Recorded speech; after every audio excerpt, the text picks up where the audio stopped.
You ask Tiger to solve. This deals with linear equations with one unknown.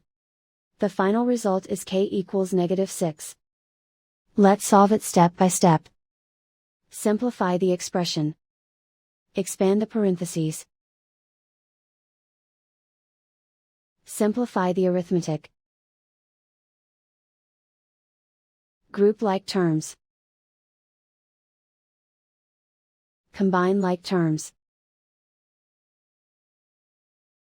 Swap sides.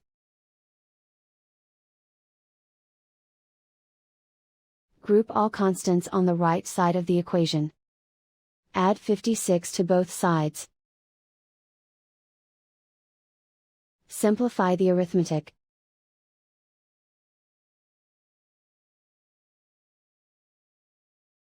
Isolate the k.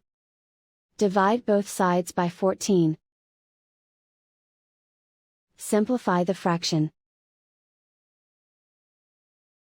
Find the greatest common factor of the numerator and denominator. Factor out and cancel the greatest common factor. And so the final result is k equals -6.